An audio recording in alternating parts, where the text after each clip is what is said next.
SKSU College of Medicine nagsimula ng tumanggap ng mag-aaral sa Oktubre. Lokal na pamahalaan ng President Quirino at Lambayong nagsagawa ng pagsasanay para sa nalalapit na Basketball League sa Kalimudan Festival 2024. At Consumer Welfare Month sa lungsod ng Tacorong aarangkada na sa unang araw ng Oktubre.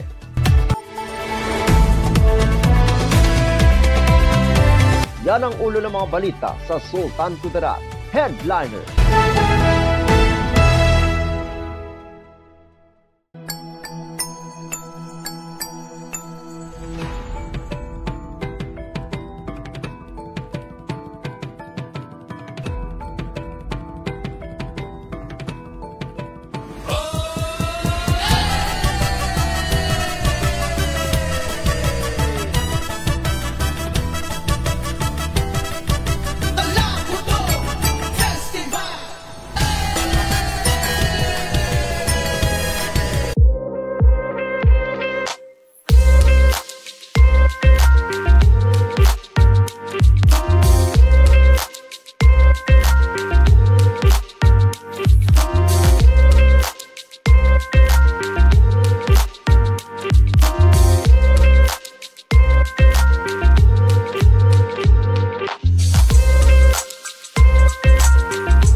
Magandang araw, lalawigan ng Sultan Kudarat.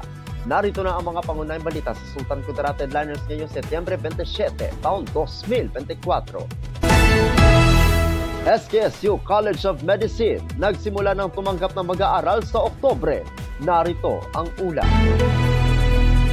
Sa kanyang talumpati sa Lab for All o Laboratorio, Konsulta at Gamot para sa Lahat Service Caravan sa bayan ng Isulan kahapon, ika-26 ng Setyembre taong kasalukuyan, inihayag ni Governor Dato Pax Ali S. Mangudadato na magsisimula na ngayong Oktubre ang pagpasok sa Sultan Kudarat State University College of Medicine.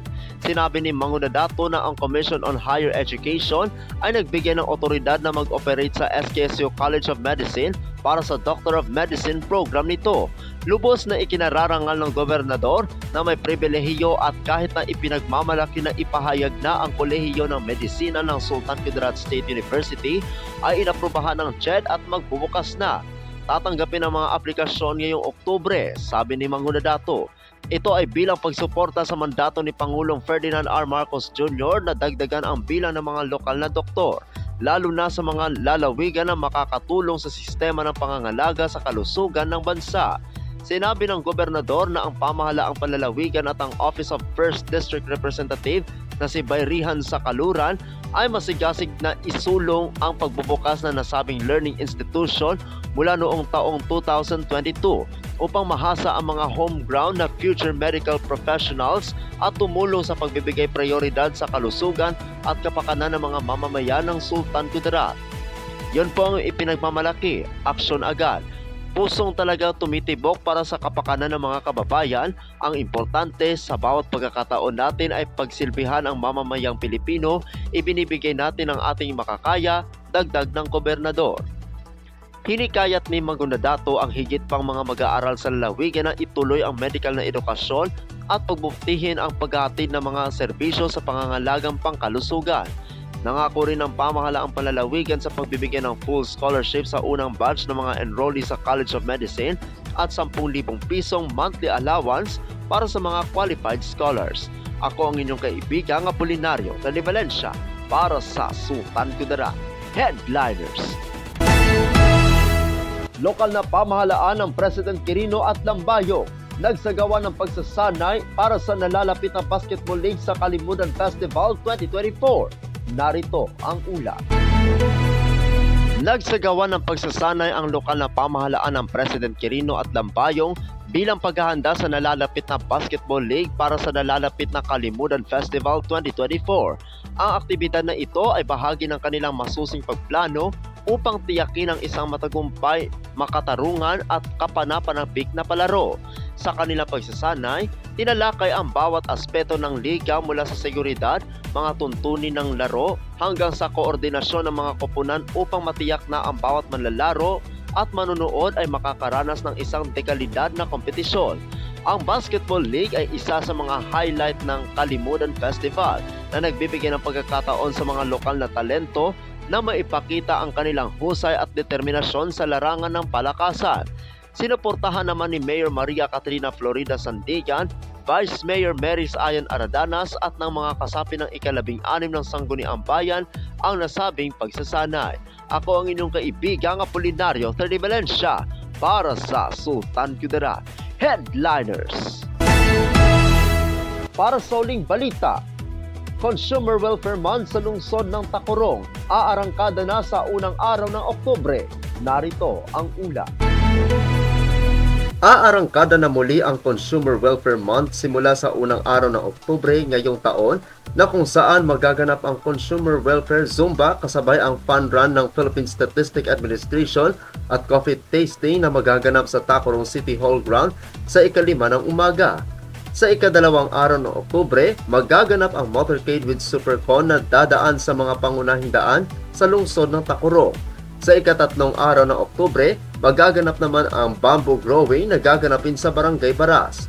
Sa radio program ng DTI Sultan Kudarat sa radio station na 88.1 Radyo Kidlat ng Sokelco tuwing Martes, simula ika-10 hanggang 11 ng umaga, makakasama nila ang DICT at PNP. Sa ika-8 ng Oktubre, DENR at Penro kasama ang DepEd sa ika-15 ng Oktubre, PSA at BGMP na sa ika-21 ng Oktubre at TESDA at DOLE naman sa ika-28 ng Oktubre. Sa ika-15 ng Oktubre, magaganap din ang Provincial Consumer Quiz B. LPCC on the go sa buong lalawigan ng Sultan Kudarat sa ika-24 ng Oktubre. Sa buong buwan ng Oktubre, makikita ng publiko ang online trivia question sa DTI Facebook page. At magkakaroon naman ng City Learning Session on Consumerism and other agencies advocacy sa pamamagitan ng online. Ang Consumer Welfare Month ay ipinagdiriwang sa buong bansa bilang pagpapahalaga sa mga kapakanan ng mga mamimili at ang tema sa ngayong taon ay Be Smart, Assert Your Consumer Rights. Ako ang inyong kaibigang Apolinario Terry Valencia para sa Sultan Kudarat Headliners.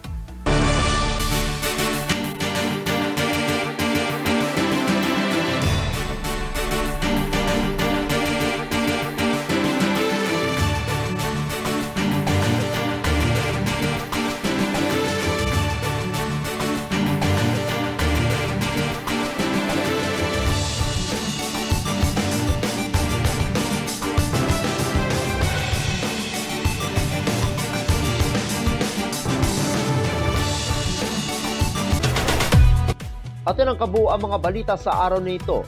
Mga balitang kailangan ninyong malaman, balitang walang kinakampihan, balitang totoo, balitang may dalang aral at inspirasyon. Ito ang Sultan Kudarat Headliners.